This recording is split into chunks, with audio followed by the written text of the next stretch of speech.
இன்னார் மகன் இன்னார் இன்னார் மகன் இன்னாருன்னு சொல்லி அவங்க 2 பேரும் காதலிச்சாங்க, ஒரு விட்டு ஓட்டு சொல்லவே கூடாது. இது மாதிரியான ஒரு நாகரிகம் உலகத்தில் எங்கேயுமே கிடையாது. பல் விளக்குறத போட்டோ எடுத்து போட்டுக்கிட்டு இருக்கானே, அப்புறம் நம்ம என் பல்ல நானே விளக்குனேன் அப்படின்னு சொல்லி அது ஏன் யாரும் லைக் போடாமல் இருக்கீங்க அப்படின்னு அதுக்கு வருத்தப்படுறானே. 2 பேரையும் உட்கார வைக்கணுமா, இவன் கையில் ஒரு சாட்டையை கொடுக்கணுமா, அவன் கையில் ஒரு சாட்டையை கொடுக்கணுமா. ஏன்டா இப்படி படத்தை எடுத்தேன்னு கேட்டால், அவன் பார்க்கணும்னு சொன்னால் நான் எடுத்தேன், அதனால் நீ அவனை அடி இப்படின்னு நான் எனக்குள்ள நாகரிகமாக சாட்டைன்னு சொல்கிறேன். அதே மாதிரி அமெரிக்காவிலேருந்து ஒரு நண்பர் எனக்கு ஒரு பேனாவை கொடுத்து விட்டு, இதை கொண்டு எனக்கு கமல் சாட்டை கொடுத்துருங்க. என்ன இதில் சிறப்புன்னா, இது முழுவதுமே வுட்டு, மரத்தில் செஞ்ச பேனா. உடனே அவர் வாங்கி எழுதி பார்த்துட்டு சொன்னார், இந்த பேனா கொடுத்த நண்பருக்கு நீங்கள் சொல்லியிருங்க, அவர் கொடுத்தது மரப்பேனா, நான் அவரை மரப்பேனா அப்படின்னாரு. நீங்கள் என்ன தான் ஏஐ ஆசிரியர் மாதிரியே உங்களுக்கு எல்லாமே இது பண்ணாலும் அதில் இருக்கக்கூடிய வேறுபாடு என்ன அப்படின்னா, ஒரு சந்தேகத்துக்கு அடுத்து ஒரு சந்தேகம் வரும் பார்த்தீங்களா, அதை அது தீர்க்காது. ஏன்னா உங்கள் வீட்டுக்காரரை பார்த்தேன்னு சொல்லு, எப்படி இருக்காங்கன்னு சொல்லு, ஆடையின்றி வாடையில் மெலிந்து கையது கொண்டு மெய்யது பொத்தி காலது கொண்டு மேலது தழுவி. இதெல்லாம் நமக்கு என்னென்னா, கம்பராமாயணம்ங்கிறத வெறும் பிரம்மாண்டங்களை வச்செல்லாம் சொல்லக்கூடாது. சின்ன சின்ன உணர்வுகள். நான் கூட இப்போ ஸ்ரீபோகரின் சுகாலியா ரோமட்டாய்டு ஆர்த்தரைட்டிஸ், சொரியாட்டிக் ஆர்த்தரைட்டிஸ், சொரியாசிஸ் முழுமையாக குணமாகிறது. தொடர்புக்கு 9994724123. ஜோதிடத்தின் பரிணாம வளர்ச்சி ஏஎல்பி ஜோதிடம். ஏஎல்பியில் படிங்க, உங்க வாழ்க்கை உங்க கையில. அதிரடி கலெக்ஷன், சரவடி செலிப்ரேஷன், தி சென்னை சில்க்ஸின் தீபாவளி கொண்டாட்டம். கம்பராமாயணத்தில் நீங்கள் மிகவும் ரசிக்கிற ஒரு கதாபாத்திரம் என்ன? இன்றைய சூழலில் இன்றைய மக்களுக்கு இந்த கதாபாத்திரத்தோட குணம் இருந்தால் எல்லாம் ஓரளவு சமாளிச்சுக்கலாம், ஒரு அறம் சார்ந்த வாழ்க்கையை வாழலாம் அப்படின்னா நீங்கள் எந்த கதாபாத்திரம் சொல்லுங்கள்? இல்லை, சகோதர பாசம்னு சொன்னால் லட்சுமணனை சொல்லணும். அதாவது அவனை காட்டுக்கு போக சொல்லலை, போகிறான். அண்ணனுக்கு நீ பணிவிடை செய்யுங்கிற விஷயத்தில் அவனே எடுத்து செய்கிறான். அவங்க அம்மாட்ட போய் விடை பெறப்ப அவங்க அம்மா சொல்கிறா, எப்பா நீ போயிட்டு வா. ஒருவேளை காட்டில் ராமனுக்கு என்னமா அது ஆச்சுன்னா, நீ இறந்தேங்கிற செய்தி தான் எனக்கு முதல்ல வரணுமே தவிர அவன் இறந்தான்னு செய்தி வரக்கூடாது. அப்படி அம்மாவே சொல்லி அனுப்புகிறான். அப்படி அவன் அது மட்டும் இல்லை, போர்க்களத்தில் 2 முறை இறக்குறான். அண்ணி சொல்கிற கடுமையான சொற்களையும் பொறுக்கிறான். அப்படியான ஒரு பாத்திரம் நீங்கள் இன்னைக்கு வரைக்கும் இன்னும் சில இடங்களில் ராமன் தப்பு செய்கிறப்ப கூட அவன் கண்டுபிடிச்சு கண்டிக்கிறான். மாயமான்னு உலகத்தில் ஒன்று இருக்குமாண்ணே, ஏன்னு இதெல்லாம் போய் நீ அவங்க சொல்கிறாங்க கேட்டுக்கிட்டு போய் விடுனே அப்படிங்கிறான். உடனே அவர் தத்துவத்துவம்லாம் பேசிகிட்டு இருக்காரு. அப்படிலாம் சொல்லாத, நீ பார்க்கலைங்கிறதுக்காக இதுக்கு இல்லைங்கிற, இல்லாதனை இல்லை இளைங்குமரா, நீ பார்க்கலன்னா அதுக்காக இல்லைன்றது அப்படிங்கிறார். வாலியை கொல்ல போகிறப்பையும் தடுக்கிறான். ஏன் அண்ணனுக்கு கொடுறதுக்கு தம்பி ஆள் கூப்பிட்டு போகிறான், நீ கூட போறியே அப்படிங்கிறான். உடனே இப்போ பதிலுக்கு ராமன் நித்தியோ சொல்லிவிட்டு கடைசியில் வாலி கேட்குற கேள்விக்கெல்லாம் பதில் சொல்ல முடியாமல் லட்சுமணன் தான் சொல்கிறான். இறக்குறான், இருக்கிறான், 14 வருஷம் முழிக்கிறான், சொல்லிக்கிட்டே போகலாம். அதே போல் இந்திரஜித்தன் அப்பாவுக்காக உயிர் துறந்தவன். அவன் வேறு யாரும் இல்லை, மற்றவன்லாம் அரசு துறந்தான்னு சொல்லலாம், அவன் ஒருத்தன் தான் அப்பாட்ட சொல்லிட்டு போகிறான், நான் திரும்பி வர மாட்டேன்ப்பா, ஆனால் நீ சீதையை விட்டு நீ நல்லா இருக்கணும்ப்பா, ஒரு மகன் அப்பாடுக்கு சொல்கிற ஒரு வார்த்தை. இதெல்லாம் நமக்கு என்னென்னா, கம்பராமாயணம்ங்கிறத வெறும் பிரம்மாண்டங்களை வச்செல்லாம் சொல்லக்கூடாது. சின்ன சின்ன உணர்வுகள். நான் கூட இப்போ அன்றைக்கி ஒரு சேனலில் பார்த்தேன், வீட்டிலேருந்து கிளம்பி போகிறேன், அப்போ அந்த கம்பராமாயணம் ஓடிக்கிட்டுருக்கு. கம்பராமாயணம் இல்லை, ராமாயணம் ஓடிக்கிட்டுருக்கு, வால்மீகி ராமாயணம். அதில் அந்த சீதா கல்யாணம், ராமர் சீதைக்கு மாலை போடுறாரு, சீதை ராமருக்கு மாலை போடுறோம். ராமர் உயரமாக கிரீடம் வச்சுருக்கார், சீதை குள்ளமாக இருக்கிறாங்க. அது நம்ம வழக்கமாக அப்படி தான். இப்போ ஒரு மாலை போடுறப்ப அப்படி போடுறாரு, கரெக்டாக கழுத்தில் விழுந்துடுது. சீதை இப்படி பார்க்குறாங்க, போட முடியுமான்னு. அவர் கொஞ்சம் வேணும்னே பேசாமல் இருக்கார், குனிஞ்சு கொடுக்காமல் நிற்கிறார். இப்போ இந்த காட்சியில் வசனம் இல்லை, வேறு ஒன்றும் இல்லை. சட்டுன்னு இலக்குவன் என்ன பண்ணுறான், அண்ணன் காலை தொட்டு கும்பிட்றான், இப்படி தொடுறான். உடனே அவனை தூக்கம் இருக்கா குனிகிறாரு, சீதை மாலை போட்டுறாங்க. இப்போ இந்த காட்சியை பார்த்து நான் ஆச்சரியப்பட்டேன். அதாவது இன்னும் அந்த பொண்ணு வீட்டுக்குள்ளே வரல, அந்த பொண்ணு கஷ்டப்படக்கூடாதுங்கிற விஷயத்தில், அது கஷ்டம் இல்லை தான் இருந்தாலும் அந்த ஒரு உணர்வோடு அந்த கேரக்டர் இருக்குது. அதே மாதிரி இந்த நகையெல்லாம் அண்ணியுடைய நகையான்னு பாருன்னு கேட்குறாங்க. அவன் கழுத்தில் இருக்கிற அணி, கையில் போடுற அணி எல்லாத்தையும் எடுத்து எடுத்து வச்சுட்டு, இதெல்லாம் நான் பார்த்ததே இல்லையே அப்படின்ட்டு காலில் போட்டிருக்கக்கூடிய மெட்டியை பார்த்தோன்னே எங்கள் அண்ணி இதுதாங்கிறான். ஏன்னா அவன் தினம் வணங்குற இடம் வந்து கால் தான். முகத்தை கூட நிமிர்ந்து பார்த்ததில்ல அவன். இப்படியான இது நம்ம சொல்லலாம், கொஞ்சம் ஓவராக தெரியுதில்ல அப்படின்னு சொல்லலாம். ஆனால் இதுதான் இயல்பு. அப்படி உள்ளவர்கள் அப்படி இருக்கா. நம்ம இப்படிலாம் ஆள் இல்லாதனால அவங்க இல்லைன்னு நம்ம சொல்லிடக்கூடாது. இதெல்லாம் ரொம்ப ஈர்த்த ஒரு பாத்திரம்னு நம்ம சொல்லலாம். கண்டிப்பாக ரொம்ப பெரிய விஷயங்க. ஆனால் இன்றைய வாழ்க்கைங்கிறது முக்கியமாக டிஜிட்டல் உலகத்தில் வந்து புற வாழ்க்கைங்கிறது தானே ரொம்ப அதிகமாக இருக்குது. மற்றவங்க நம்மளை என்ன கவனிக்கிறாங்க, வியூஸ் எவ்வளோ போச்சு நம்ம வீடியோவுக்கு, இம்ப்ரெஷன் எப்படி இருக்குது, இதெல்லாம் யோசிச்சுக்கிட்டு அவங்களோட அக உணர்வையும் அக வாழ்க்கையையும் சில பேர் விட்டுறாங்க. அது வேறு. அது என்னென்னா, நீங்கள் அந்த வாழ்க்கை முறைங்கிறதே ஒரு ஆச்சரியமான ஒன்று. அவன் வந்து எப்போ ஒருத்தனுடைய புகழை சொல்லணும்னா அது புறம்னு சொன்னான். அவனுடைய வீரம், கொடை இதெல்லாம் சொல்கிறதுன்னா அவன் பேர் சொல்லி சொல்லலாம்னா. இப்போ நீங்கள் என்னை புகழணும்னா இன்னார் பேருன்னு சொல்லலாம். ஆனால் காதல் என் பேரை சொல்லக்கூடாது, சுட்டி ஒருவர் பெயர் கொள்ளக்கூடாதுங்கிறான் தொல்காப்பியத்தில். ஒரு தலைவன் இருந்தால், ஒரு தலைவி இருந்தால், இப்படி தான் பேசணுமே தவிர இன்னார் மகன் இன்னார், இன்னார் மகன் இன்னாருன்னு சொல்லி அவங்க 2 பேரும் காதலிச்சாங்க ஒரு விட்டு ஓடி போய் சொல்லவே கூடாது. இது மாதிரியான ஒரு நாகரிகம் உலகத்தில் எங்கேயுமே கிடையாது. அந்த அந்த அக உணர்வுங்கிறது அவர்களுக்கு மட்டும் தெரியணும். அந்த ஊருக்கு கூட தெரியாது, தெரிஞ்சிட்டா அப்புறம். இப்போ உங்களுக்கு 10 பாட்டில் எதாவது புறப்பாட்டு அப்படின்னு பார்த்திங்கன்னா, தலைவன் தலைவி வராத, இப்போ குறிஞ்சி பாட்டுன்னா அது வந்து அகம் சார்ந்ததாக இருக்கும். பட்டினப்பாலைன்னா புறம் சார்ந்ததாக இருக்கும். நெடுநல்வாடை மட்டும் அகமும் புறமும் சேர்ந்ததாக சொல்லுவான்.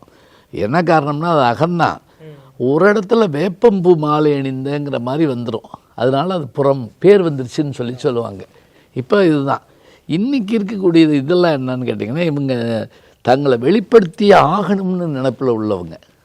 பல் விளக்குறத போட்டோ எடுத்து போட்டுக்கிட்டு இருக்கானே, அப்புறம் நம்ம என் பல்ல நானே விளக்குனேன் அப்படின்னு சொல்லி அதை ஒரு இது போட்டு, இல்லை ஏன் யாரும் லைக் போடாமல் இருக்கீங்க அப்படின்னு அதுக்கு வருத்தப்படுறானே. இப்படி நம்ம மாற்றி விட்டுட்டோம். அதுதான் ஒரு காரணம். இந்த ரசனையிலேயே நல்ல ரசனையை உருவாக்கணும்னா தான் நல்லாயிருக்கும். ஒரு இடத்துல கைதட்டு வர்ற அளவுக்கு ஒரு பாட்டோ ஒரு நடிப்போ இருந்ததுன்னா அது கேட்க நல்லாயிருக்கும். நம்ம சுவாரஸ்யமாக பார்த்துக்கிட்டு இருக்கப்போ பக்கத்தில் உட்காந்து ஒருத்தர் முறுக்கு தின்னுட்டு இருந்தான்னு வைங்களேன், நமக்கு எப்படி இருக்கும் பாருங்கள். அதுதான் கஷ்டம். அப்போ நம்ம அடுத்த தலைமுறையாக இருந்தாலும் எப்படி இருந்தாலும், இது நல்ல ரசனைடா, இந்த ரசனையை நீ ரசித்து பாடுறா. உங்களுக்கு நினைவு இருக்குன்னு நினைக்கிறேன், நல்ல படம் பார்த்தா உடனே யார்ட்டா போய் சொல்லணும் போல் இருக்கும். ஒரு நல்ல உணவு சாப்பிட்டோம்னா உடனே போய் சொல்லணும் போல் இருக்கும். இன்றைக்கி அதை என்ன பண்ணுறோம் அப்படின்னா, அதை வாட்ஸ்அப்லேயோ மற்றதுலேயோ போடுறோம். இது நம்முடைய பாரம்பரிய மரபுங்கிறாங்க. அதாவது ஆற்றுப்படுத்தல்னு பேர். ஆறுன்னா வழின்னு அர்த்தம். கூத்தரும் பாணரும் பொருளரும் விரலியும் ஆற்றிடை காட்சி விரலத் தோன்றி பெற்ற பெருவளம் பெறார்க்கு அறிவுரி சென்று பயணதிர சொன்ன பக்கம்ங்கிறது தொல்காப்பியம். 3000 வருஷத்துக்கு முதல்ல. பரிசு வாங்கின ஒருத்தன் பரிசு வாங்க போகிற ஒருத்தனை பார்த்து, எப்பா இந்த வழியாக போய் இந்த மலையை தாண்டி இந்த ஆறை தாண்டி அந்த ஊருக்கு போனால் அங்கே ஒருத்தர் இருப்பான், அவன்கிட்ட நீ கேட்டதை கொடுப்பான்ப்பா, நீ வாங்கிட்டு வான்னு சொல்லி தான் பெற்ற பெருவளத்தை மற்றவன் பெற செய்வதுக்கு பேர் தான் வாழ்க்கை. இதுதான் நம்முடைய அதுதான் இன்றைக்கி என்ன செய்கிறோம், நல்ல சாப்பாடு சாப்பிட்டா ஃபோன் பண்ணி சொல்கிறோம், நல்ல புத்தகம் படித்தா உடனே பகிர்ந்துக்கிறோம். இது என்னென்னா அவனை வழிப்படுத்துகிறோம். இதுதான் நம்முடைய மரபாக இருந்தது. அது இப்போ கொஞ்சம் பெரிய அளவில் நடந்துகிட்டு இருக்கு. வேறு மாதிரி சொல்கிறாங்க. என்ன அப்பட்டமாக அடிக்கிறான், அதான் கஷ்டமாக இருக்குது. இன்னொன்று சிலதை சொல்லாமல் விட்டால் தான் நல்லாயிருக்கும். இப்போ நீங்கள் கண்ணாசனுடைய பாட்டில் அவர் என்ன நடந்ததுங்கிறத சொல்லாமல் விடுறப்ப தான் நமக்கு நல்லா இருக்குமே தவிர அக்குவராக அணிமறையை பிக்கக்கூடாது. இந்த இதய கமலம்னு ஒரு படத்தில் கதாநாயகனுடைய முதலிரவு போயிட்டு மலர்கள் நனைந்தன பனியாலே என் மனதும் குளிர்ந்தது நிலவாளைன்னு ஒரு பாட்டு இருக்குது. இப்போ அந்த இரவு என்ன நடந்ததுங்கிறத தனக்குத்தானே சொல்லிக்கிறா. சொல்கிற போது நமக்கு புரிய வைக்கிறா. சேர்ந்து மகிழ்ந்து விளையாடி தலை சீவி முடித்தேன் நீராடி கன்னத்தை பார்த்தேன் முன்னாடி பட்ட காயத்தை சொன்னது கண்ணாடி. அவ்வளோதான். என்ன நடந்துச்சுங்கிறது இதுக்கு மேலே சொல்லக்கூடாது.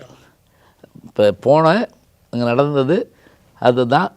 கண்ணாடி பார்க்குறேன், கன்னத்தில் காயம் இருக்குது. இப்போ நம்ம உடனே இந்த இது என்னென்னா அண்டர்ஸ்டுட்டு. இதுக்கு நான் ஒரு விளக்கம் சொல்லிகிட்டு இருக்க முடியுமா? அது சொன்னோம்னு வச்சுக்கலேன், அது இன்னும் நல்லா இருக்காது. இது நம்ம ஆஹா அப்படின்னு சொல்லி புரிஞ்சுக்கணும். இதை புரிய வைக்கிற மாதிரி லேசாக சொல்லணும். இதையே அப்பட்டமாக நம்ம வெளியே சொல்லிட்டோம்னா அது அது நல்லாவும் இருக்காது, ரசிக்க முடியாமல் போயிடும். இப்போ வர சில சினிமா பாடல்களே அந்த அப்பட்டமாக சொல்கிறது, வெளிப்படையாக சொல்கிற மாதிரி தானே இல்லை, அதுதான் அதுலேயும் வியாபாரம் வந்துருச்சு. அது காரணமாக நீங்கள் அவங்களுக்கு புரியாதுங்க, அந்த வரியை மாற்றுங்க அப்படிங்கிறாங்க, மாற்றிடுறாங்க. அதனால தான் அது ஒன்றும் செய்ய முடியல.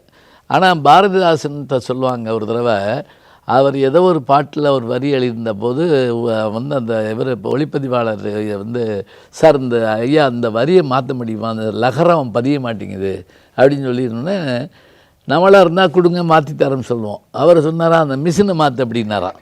ஏன் மொழியை பதியலைன்னா அது என்ன மிஷின்னு, அது போய் மாத்திரா போடா, நான் மாற்றி தர முடியாது அப்படின்ட்டார். அது அவர்களுடைய அந்த வித்யா கர்வம்னு சொல்லுவோம், அந்த படிப்பை சொல்கிறது. எல்லாருக்கும் புரிய வைக்கணுங்கிறதுக்காக நம்ம எல்லாத்தையுமே அப்பட்டமாக போட்டு உடைக்கக்கூடாது, அவ்வளோதான். ஏன் நீங்கள் இன்றைக்கி இருக்க சினிமா பற்றி பேசணும் ஐயா. சினிமாக்காரங்களை கேட்டால் நாங்கள் நடக்கிறது தானே எடுக்கிறோம் அப்படின்னு சொல்கிறாங்க.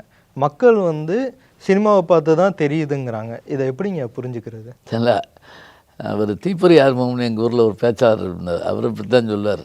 அவர் என்ன செய்வார்னா, 2 பேரையும் உட்கார வைக்கணுமா, இவன் கையில் ஒரு சாட்டையை கொடுக்கணுமா, அவன் கையில் ஒரு சாட்டையை கொடுக்கணுமா. ஏன்டா இப்படி படத்தை எடுத்தேன்னு கேட்டால், அவன் பார்க்கணும்னு சொன்னால் நான் எடுத்தேன், நீ அவனை அடி. அவனை கேட்டால் அவன் எடுத்தான், அதனால நான் பார்த்தேன், அதனால் நீ அவனை அடி. இப்படின்னு நான் எனக்குள்ள நாகரிகமாக சாட்டைன்னு சொல்கிறேன். புரியுதுங்க. இப்போ யோசிச்சு பாருங்க, கேட்குறதுக்காக எல்லாம் கொடுக்க முடியுமா?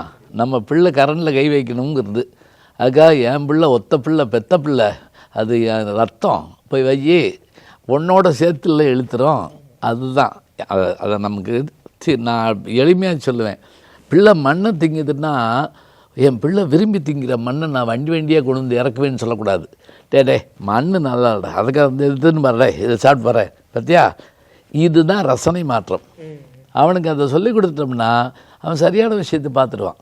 நானும் என்னுடைய நண்பர் கமலஹாசனும் அதுதான் பேசுவோம். அவரே சொல்வார், ரசிக்கக்கூடிய விஷயத்தை அவனுக்கு கற்றுக் கொடுத்தா போதும். இப்போ அவர் படங்கள் நீங்கள் பாருங்களேன், அன்பே சிவம் வந்தப்போ ஓடலை. இன்றைக்கி அன்பே சிவம் இல்லாத வீடு இல்லை.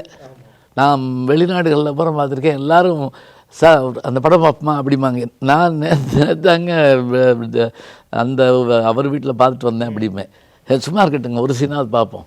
அப்போ பாருங்கள், அந்த இடத்துக்கு சேர்றதுக்கு கூட சிலருக்கு கொஞ்சம் தாமதமாகுது. ஆனால் அது காலத்தால் நிற்கும், அதான் முக்கியம். நாங்கள் புத்தக திருவிழாவில் பட்டிமன்றம் போடப்ப இலக்கியங்கள் காலத்தை வென்று நிற்க காரணம் அதனுடைய படைப்பாளியா படிப்பாளியான்னு போடுவோம்.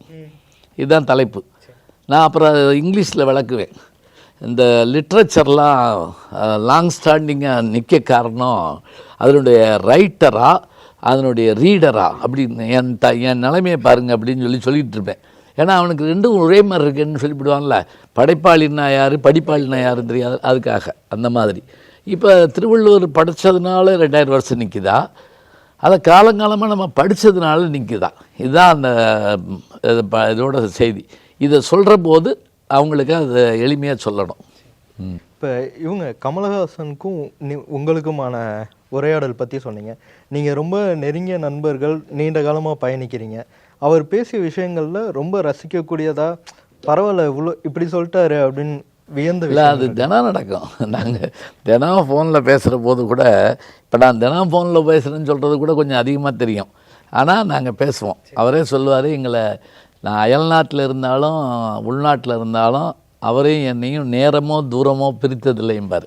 ஏன்னா அமெரிக்காவில் இருக்கப்ப அது இரவு பகலில் நினச்சி போடுறப்ப இங்கே நமக்கு இரவாக இருக்கும். அது தூரமும் பிரித்ததில்லை. எப்போவும் அவர்கிட்ட ஒரு ஆச்சரியத்தை உருவாக்குற தன்மை இருக்கும். அவருடைய பிறந்தநாள் நவம்பர் 7. நவம்பர் 6 எல்லாருக்கும் ஒரு சின்ன கெட்டுக்குதிர் மாதிரி கொடுப்பாங்க. அப்போ ஒரு தடவை ஜெயபிரதா வந்து அவங்களுக்கு ஒரு gift கொடுத்தாங்க சாருக்கு, கமல் சாருக்கு. என்னன்னு பார்த்தா எல்லோரும் ஆர்வமாக இருந்தது. எப்போவுமே பார்சல் பண்ணப்பட்டுச்சுன்னா பிரிக்கணும்னு பிரித்து பார்த்தா ஒரு மிருதங்கம் இருந்தது. உடனே எல்லோரும் வாசிக்க சொன்னாங்க. டக்குனு கீழே உட்காந்து ஒரு கீர்த்தனை வாசித்தார். வாசித்து எல்லோரும் கை தட்டாங்க. அப்புறம் நான் போய் கை கொடுத்தேன். என்னன்னு கேட்டார். புஸ்தகம் கொடுத்தாலே வாசிக்க மாட்டாங்க, நீங்கள் மிருதங்கத்தையே வாசிச்சிட்டீங்களே அப்படின்னு. அது இந்த வியத்தகு செயலை செய்யணும் பாருங்க. மிருதங்கத்தை வாங்கி வைப்பா உள்ள வை அப்படி சொல்லலை, அதை உடனே வாசித்து காட்டினார். அதே மாதிரி அமெரிக்காவிலேருந்து ஒரு நண்பர் எனக்கு ஒரு பேனாவை கொடுத்து விட்டு இதை கொண்டே நீங்கள் கமல் சார்ட்டை கொடுத்துருங்க. என்ன இதில் சிறப்புன்னா இது முழுவதுமே வுட்டு மரத்தில் செஞ்ச பேனா, இன்க்ளூடிங் நிப்பு எல்லாமே. இது அபூர்வமான விஷயம், இது அவர்கிட்ட கொடுங்க. நாங்கள் உடனே அவர் வாங்கி பார்த்துட்டு எழுதி பார்த்தார். எழுதி பார்த்துட்டு சொன்னார், இந்த பேனா கொடுத்த நண்பருக்கு நீங்கள் சொல்லியிருக்கேன், அவர் கொடுத்தது மரப்பேனா, நான் அவரை மரப்பேனா அப்படின்னாரு. அவ்வளோதான். நான் அவருக்கு உடனே ஃபோன் பண்ணி சொன்னேன், பார்த்தீங்களா எப்படி சொல்கிறாரு அப்படின்னு சொல்லி. அதான் இதுதான் இந்த ஆச்சரியங்கள் எனக்கு இருக்கணும். அதே மாதிரி நான் அவர்கிட்ட பேசுகிறப்ப அவருக்கு ஒரு விஷயம் இருக்கணும். அது இருந்தால் தான் முடியும். இன்னைக்கு டிஜிட்டல் உலகத்தில் ஒரு ஆசிரியரோட தேவைங்கிறது மாணவர்கள் மத்தியில் குறைஞ்சிட்டதாக தான் நினைக்கிறீங்க? நம்ம முன்னாடி பேசுகிறப்பே சொன்னீங்க, ஒரு ஆசிரியர் அங்கே அடுத்த வார்த்தை எழுதுறதுக்குள்ளே இவன் இங்கேருந்து சொல்லிடுறான் அப்படின்னு. இந்த ஏஐ வந்ததுக்கப்புறம் ஒரு ஆசிரியரை கிட்டத்தட்ட ஒரு 50-60% வந்து அது நிவர்த்தி பண்ணிருச்சு. அப்படி இருக்க இந்த காலகட்டத்தில் ஒரு ஆசிரியரோட தேவை எந்தளவு இருக்குது, அவர் என்னென்ன மாதிரி மாணவர்களை அணுகணும்? அதான் இப்போ நீங்கள் என்ன தான் ஏஐ வந்து ஆசிரியர் மாதிரியே உங்களுக்கு எல்லாமே இது பண்ணாலும் அதில் இருக்கக்கூடிய வேறுபாடு என்ன அப்படின்னா, ஒரு சந்தேகத்துக்கு அடுத்து ஒரு சந்தேகம் வரும் பார்த்தீங்களா, அதை அது தீர்க்காது. ஏன்னா அது ஏற்கனவே ப்ரோக்ராம் செய்யப்பட்டது. இப்போ நீங்கள் ஒரு கேள்வி கேட்குறீங்க, அந்த கேள்விக்குள்ளே ஒரு கேள்வி உங்களுக்கு வந்ததுன்னா அதை ஒன்றும் செய்யாது, அது நோ அப்படின்ட்டு போயிடும், அவ்வளோதான். ஆனால் நம்ம வாத்தியார் அப்படி இல்லை. நீங்கள் உவே சாமிநாதருடைய என் சரித்திரம் நான் எப்போவுமே படிச்சுக்கிட்டே இருப்பேன். என்னுடைய சின்ன பிள்ளையிலேருந்து இப்போவும் படிப்பேன். ஒவ்வொரு வட்டம் படிக்கிறப்ப எனக்கு ஒரு சில ஆச்சரியங்கள் அதில் தோன்றும். என்ன காரணம்னா, அவர் 6 ஆண்டு காலம்தான் தன்னுடைய ஆசிரியரோடு இருந்திருக்காரு, மீனாசுந்தரம் பிள்ளையோட. அந்த காலம் முழுவதும் அவர் வந்து எவ்வளோ விஷயத்தை தெரிஞ்சுக்கிறார். காலையில் 6 மணிக்கு எழுந்திரிச்சு அவரோட அந்த போய் ஆத்தங்கரைக்கு போயிட்டு வர்றப்ப அவர் சொல்லக்கூடிய அந்த இதுகள், அவர் இப்போ ஒரு மலரை பார்த்தோன்னே சொல்கிற விஷயம், மணலை பார்த்தோன்னே சொல்கிற விஷயம், அதே போல் உணவு சாப்பிட்றப்ப ஏற்படுற இது, இரவு 12 மணிக்கு சாமிநாதா என்ன அந்த இதில் ஒரு சந்தேகம் வந்தது உனக்கு ஞாபகம் இருக்கா அப்படின்னு கேட்டு அவருக்கு பேசுகிறது. இதை நான் எங்கள் அப்பாட்ட பார்த்துருக்கேன். எங்கள் அப்பா தமிழாசிரியர். நாளைக்கு நான் ஒரு இடத்துல பேச போகிறேன்னா ஆரம்ப காலத்தில் இந்த பாட்டு தயார் பண்ணிக்கிட்டியா அப்படின்னு கேட்பார். அப்போ அது அவங்க அதுதான் இருக்காங்க. அப்படியான ஆட்களும் அவர்கள் ஆசிரியர்களால் தான் நான் இருக்குமே தவிர, நான் என்ன தான் இதில் தெரிஞ்சுக்கிட்டாலும் எனக்கு அந்த கருவி இல்லை, அதுக்கு மேலே அது சொல்லாது, அதால் சொல்ல முடியாது, அவ்வளோதான். அதுக்கு மேலே அப்படின்னு கேட்குறாங்கல்ல, அதுக்கு மேலே ஒன்றும் இல்லை அதுகிட்ட, அவ்வளோதான்.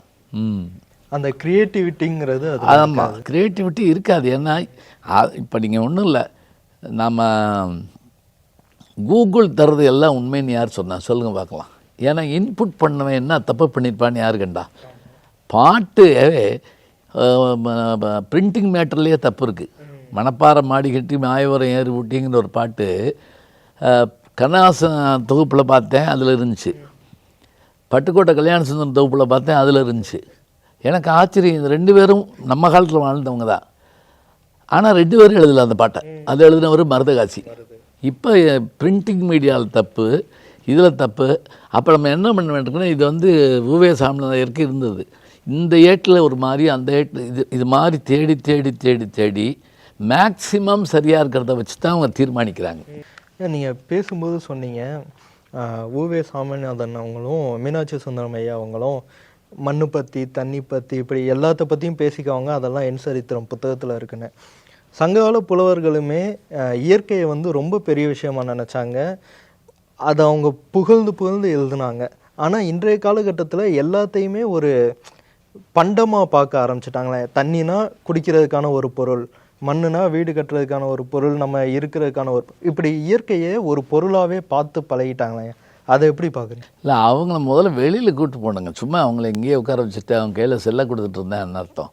பட்டீஸ்வரம்னு ஒரு ஊருக்கு போகிற போது அவர் சொல்கிறாரு, ஊவேசா வந்து அவங்க எங்கள் வாத்தியார் இங்கே வந்தோடனே, இது என்ன ஊர் தெரியுமா, இது பக்கத்தில் தான் சத்திமுற்றம்னு ஒரு ஊர் இருக்குது.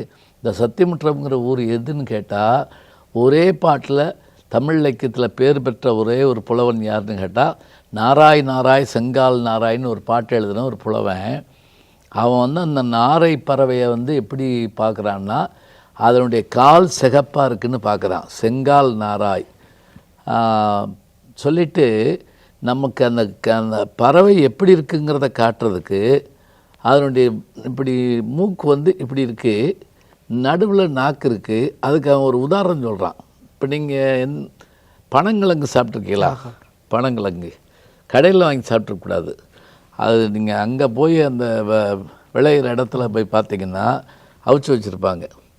அதை எப்படி சாப்பிடணும் அப்படின்னா, முதல்ல மேலே ஒரு சருகு மாதிரி தோல் இருக்கும், எடுத்துட்டு பின்பக்கம் திருப்பி, மண்டப்பகுதி இங்கிட்டு இருக்கும், பின்பக்கம் திருப்பி அதை இப்படி பிக்கணும். நடுவில் வந்து ஒரு நரம்பு இருக்கும், அது முதல்ல அந்த நரம்பு எடுத்துடணும். ஏன்னா ஒரு உணவை சாப்பிட தெரியணும். இப்போ ஒரு வெள்ளைக்காரன் ஒரு விருந்தில் முக்கணி வச்சாங்க, மாப்பழா வாழை.